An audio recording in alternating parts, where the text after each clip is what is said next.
ఇంకొక ముఖ్యమైన విషయం చాలామంది మాట్లాడుతున్నారు.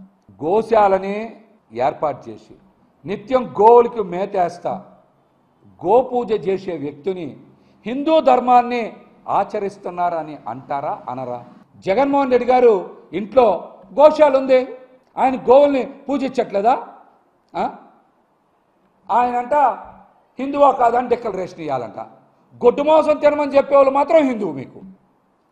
ఆయన డిక్లరేషన్ ఎవరు?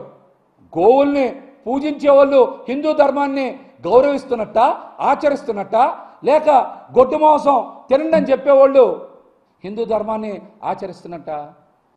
దీనికి సమాధానం చెప్పమనండి. అదేవిధంగా ఈ ప్రాయశ్చిత్త దీక్ష చేసే వాళ్ళందరూ తప్పు చేశారు, ఎలా వెళ్తున్నారు? తప్పు మీద ఇంకో తప్పు చేస్తున్నారు. వాళ్ళు దేవాలయాల్లోకి పార్టీ జెండాలు, పార్టీ కండువాలు, పార్టీ ప్లెకార్డులు పట్టుకొని వెళ్తున్నారు. ఇది ఆచారమా, రాజకీయమా? దేవాలయాల్లోకి బాలకృష్ణ గారు చూసారా? దేవాలయాల్లోకి ఏం చేస్తున్నారు? అందరూ ప్లెకార్డులు పట్టుకెళ్తున్నారు, కండువాలు వేసుకుంటున్నారు, పార్టీ దీని మీద ఫోటోలు దిగుతున్నారు. కనీసం మీరు హిందూ ధర్మం పట్ల, ఆలయ సాంప్రదాయాల పట్ల మీకు కనీస గౌరవం ఉందా? ముందు దీనికి ప్రాయశ్చిత్త దీక్షకు పిలువనిచ్చినటువంటి పవన్ కళ్యాణ్ గారు కూడా సమాధానం చెప్పాలి.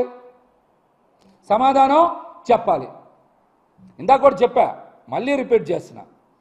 గొడ్డు మాంసం తినచ్చని చెప్పిన పవన్ కళ్యాణ్ గారు సనాతన ధర్మం గురించి మాట్లాడే అర్హత ఉందా? మీరు దీనికి సమాధానం చెప్పాలి.